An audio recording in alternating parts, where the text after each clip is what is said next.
नमस्कार स्टूडेंट, मैं मिस ज्योति आपका स्वागत करती हूं जी के by Jyoti ma'am YouTube channel पर। फ्रेंड्स, अगर आप इस चैनल पर नए हैं तो चैनल को सब्सक्राइब करके नोटिफिकेशन आइकन को ज़रूर ऑन कर लीजिए ताकि आने वाले वीडियो का नोटिफिकेशन आपको बिल्कुल टाइम से मिल सके। फ्रेंड्स, अगर आपने मेरे पहले वाले 11 डिस्ट्रिक्ट की वीडियो नहीं देखी है तो आप प्लेलिस्ट में जाकर उन्हें ज़रूर देखिए। आज हम अम्बाला डिस्ट्रिक्ट के बारे में जानते हैं, तो चलिए आज हमारे अम्बाला डिस्ट्रिक्ट को स्टार्ट करते हैं। अम्बाला जब बना था वो 1 नवंबर 1966 को बना था, या पंजाब से अलग होकर बना था। आपको पता है कि हमारा हरियाणा 1 नवंबर 1966 को बना था, तो उस समय हरियाणा में टोटल 7 डिस्ट्रिक्ट थे और जो अम्बाला था उन 7 डिस्ट्रिक्ट में शुमार था। जो अम्बाला है, अम्बाला का ओल्ड नेम क्या है? तो अम्बाला का ओल्ड नेम है कुनिद। जो एक गणराज्य था वो कुनिद गणराज्य था, तो अम्बाला एक कुनिद गणराज्य के अंतर्गत आता था। जो अम्बाला के और अदर नेम है वो है येलो सिटी, और इसको येलो सिटी अभी कुछ ही टाइम से कहा जाने लगा है क्योंकि यहाँ पर सबसे ज़्यादा आम एवं हल्दी जो कि पीले रंग के होते हैं उनका उत्पादन सबसे ज़्यादा होता है, इसलिए इसको येलो सिटी कहा जाता है। And mixie city, science city और वैज्ञानिक उपकरणों की नगरी कहा जाता है। और यहाँ पर 35% वैज्ञानिक उपकरण बनाए जाते हैं। यहाँ पर कौन सा टूरिस्ट कॉम्प्लेक्स है? तो यहाँ पर किंगफिशर नाम का टूरिस्ट कॉम्प्लेक्स है। यहाँ से कौन कौन सी तहसील है? तो यहाँ पर अम्बाला, अम्बाला कैंट, नारायणगढ़ और बराड़ा, ये 4 तहसील हैं। हमारे हरियाणा में जो अम्बाला है उसका क्षेत्रफल है 1574 किलोमीटर स्क्वायर, और जो पॉपुलेशन है 2011 की जनगणना के अनुसार वो है 11,28,600, ये यहाँ की पॉपुलेशन है। और जो मान्यता है वो है देवी अम्मा के नाम पर इसको बसाया गया था। और एक मान्यता यह है कि 14वीं सदी में अम्बा राजपूत ने यहाँ पर अम्बाला को यहाँ बसाया गया था। अब हमने बेसिक के बारे में जानकारी ले ली है, आगे हम आगे बढ़ते हैं। आगे है हरियाणा में सबसे ज़्यादा आम एवं हल्दी अम्बाला में होते हैं। सबसे ज़्यादा आम एवं हल्दी कहाँ पर होते हैं? ये अम्बाला में होते हैं। अब हम यहाँ पर जो फेमस पर्सनैलिटीज हैं उनके बारे में बात करते हैं। ओमपुरी, ये एक एक्टर रहे हैं, इनका निधन हो चुका है। जोहराबाई, सुचेता कृपलानी, जूही चावला, ये भी एक अभिनेत्री हैं। परिणीति चोपड़ा, ये भी अभिनेत्री हैं। और सुषमा स्वराज, ये यहाँ के फेमस पर्सनैलिटी हैं। लेखक दीपक स्वदेशी का संबंध अम्बाला से है और इन्होंने एक बुक लिखी है और इनकी बुक का नाम है कोर्ट मार्शल बुक, ये इनकी बुक है। ये मोस्ट इम्पोर्टेंट है, ये कुछ टाइम सुर्खियों में भी रहे थे। दीपक स्वदेशी, इनका संबंध अम्बाला से है और इन्होंने एक बुक लिखी है, उस बुक का नाम है कोर्ट मार्शल लॉ किताब। कोर्ट मार्शल किताब इनकी बुक का नाम है, ये आपको ध्यान रखनी है। जो अम्बाला है वो एमपी की रिजर्व सीट है। जो लोकसभा है, लोकसभा में टोटल 2 रिजर्व सीट हैं, एक है अम्बाला और दूसरी आपने मुझे कमेंट बॉक्स में कमेंट करके बतानी है दूसरी लोकसभा की आरक्षित सीट कौन सी है। और जो ये अम्बाला से एमपी की रिजर्व सीट है, यहाँ से रतनलाल कटारिया चुनकर आए हैं और इनके पास केंद्र में जल शक्ति मंत्रालय है। मंजी साहिब गुरुद्वारा एवं गुरुद्वारा लखनौर साहिब अम्बाला में है। यह भी मोस्ट इम्पोर्टेंट क्वेश्चन है कि मंजी साहिब गुरुद्वारा एवं गुरुद्वारा लखनौर साहिब कहाँ पर है? तो ये अम्बाला में है। बाबा पीर नौगज्जा की दरगाह अम्बाला में है, यह मोस्ट इम्पोर्टेंट है। और HSSC ने 3 एग्जाम्स में यह क्वेश्चन पूछा है कि बाबा पीर नौगज्जा की दरगाह कहाँ पर है? तो यह अम्बाला में है। देवी अम्बा का मंदिर अम्बाला में है और जो मान्यता के अनुसार यह देवी अम्बा के नाम पर अम्बाला को बसाया गया है। अम्बाला कैंट में सेंट थॉमस चर्च है और SD कॉलेज है अम्बाला में है। इसके बारे में जानते हैं थोड़ा सा। जो SD कॉलेज है वो अम्बाला में है और 1916 में इसकी स्थापना लाहौर में हुई थी और 1947 के बाद इसे अम्बाला में स्थानांतरित कर दिया गया था।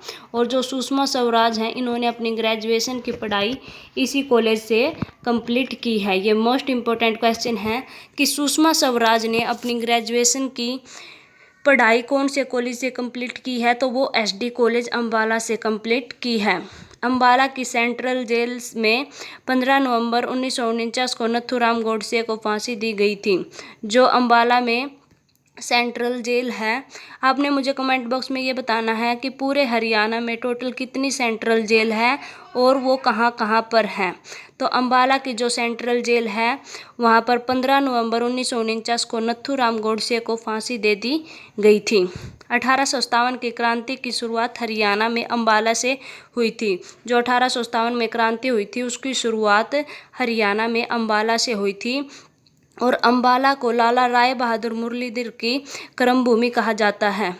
और इनका जन्म हुआ था पलवल में, इसलिए इनकी जन्मभूमि कहा जाता है पलवल को, एवं इनकी कर्मभूमि कहा जाता है अम्बाला को। यहाँ पर इन्होंने अपना राजनीति से रिलेटेड कार्य किया था, इसलिए इनकी कर्मभूमि अम्बाला एवं जन्मभूमि पलवल है। और हरियाणा में कांग्रेस की पहली शाखा 1886 में लाला राय बहादुर मुरलीधर अम्बाला में लेकर आए थे। आगे बढ़ते हैं। आगे है अम्बाला हरियाणा का पहला बस डिपो है और टोटल हरियाणा में 24 बस डिपो है। ये बात भी आपको ध्यान रखनी है। हरियाणा का पहला कैंट जो कि अम्बाला कैंट था, यह 1843 ईस्वी में बना था। अम्बाला शिवालिक की पहाड़ियों से घिरा हुआ है और इसी वजह से हरियाणा का सर्वाधिक वर्षा वाला जिला अम्बाला है। आपको ध्यान रखना है हरियाणा में सबसे ज़्यादा वर्षा कहाँ होती है। कोई पर्टिकुलर क्षेत्र पूछना चाहता है आपसे तो आपका आंसर हो जाएगा छछरौली। और अगर आपसे कोई ज़िला पूछना चाहता है तो आपका आंसर हो जाएगा अम्बाला। ये आपको ध्यान रखना है। इन दोनों क्वेश्चन में डिफरेंस है, ये आपको कर लेना है। आर्य लोगों ने अम्बाला को अपनी राजधानी बनाया था और अम्बाला के काला अम में वार हीरो मेमोरियल बनाया जा रहा है। ये बात आपको ध्यान रखनी है। जो वार हीरो मेमोरियल है काला अम में बनाया जा रहा है, यह अम्बाला में बनाया जा रहा है। और काला अम में वार हीरो मेमोरियल पानीपत में भी है। ये बात भी आपको ध्यान रखनी है। और सबसे ज़्यादा पक्की सड़कों का घनत्व अम्बाला में है। अम्बाला में 25% आबादी सिखों की है और सबसे ज़्यादा सूरजमुखी व जो अम्बाला में ही होती हैं। अम्बाला में 1880 में रेलवे लाइन बिछाई गई थी। चलिए आगे बढ़ते हैं। आगे है हरियाणा का पहला समाचार पत्र जो कि था प्रकाश जैन, और ये किन का था, जियालाल जैन जी का था, और यह 1885 में प्रकाशित किया गया था। अब हम अम्बाला में कौन कौन सी नदियां हैं उनके बारे में जानते हैं। मारकंडा, गग्गर एवं टांगरी ये नदियां हैं। और अम्बाला के ऊपर से सतलुज तथा नीचे से यमुना नदी निकलती है। राष्ट्रभाषा एवं विचार मंच के संस्थापक जयप्रकाश गुप्ता का संबंध भी अम्बाला से है। ताऊ देवीलाल हर्बल पार्क एवं सुभाष चंद्र बोस पार्क अम्बाला में है। ये मोस्ट इम्पोर्टेंट क्वेश्चन है कि ताऊ देवीलाल हर्बल पार्क एवं सुभाष चंद्र बोस पार्क यह कहाँ पर है, तो यह अम्बाला में है। और इसको साइंस सिटी किस वजह से कहा जाता है, क्योंकि यहाँ पर 35% उत्पादन वैज्ञानिक उपकरणों का होता है। ये मोस्ट इम्पोर्टेंट क्वेश्चन है। महर्षि मार्कंडेश्वर विश्वविद्यालय मुलाना अम्बाला में है। सेंट पॉल चर्च अम्बाला में है और इस चर्च का निर्माण 1857 में किया गया था। और सन 1965 में जो भारत और पाकिस्तान के बीच युद्ध हुआ था, उस युद्ध के दौरान इस चर्च को नष्ट कर दिया गया था। आगे बढ़ते हैं। आगे है हरियाणा में सबसे पहले डाक सेवा 1860 में अम्बाला में शुरू हुई थी। और अब हम बॉर्डर की बात करते हैं। तो हमारे अम्बाला ज़िले का जो सीमाएं है वो कौन कौन से राज्य एवं ज़िलों से लगती है, तो वो लगती है कुरुक्षेत्र, पंचकूला एवं यमुनानगर, इन 3 जिलों के साथ लगती है। एवं पंजाब और हिमाचल प्रदेश, इन 2 राज्यों के साथ हमारे अम्बाला की सीमा लगती है। अब हम नेशनल हाईवे की बात करते हैं। अम्बाला से कौन कौन से नेशनल हाईवे गुजरते हैं, तो यहाँ से नेशनल हाईवे 5, नेशनल हाईवे 7, 44, 65, 152 और 344 ये नेशनल हाईवे गुजरते हैं। और यहाँ पर सबसे ज़्यादा नेशनल हाईवे गुजरते हैं अम्बाला से। अम्बाला से सबसे ज़्यादा नेशनल हाईवे गुजरते हैं, ये बात आपको ध्यान रखनी है। तो फ्रेंड्स, ये थी हमारी आज की वीडियो। आपको कैसी लगी कमेंट बॉक्स में ज़रूर बताना।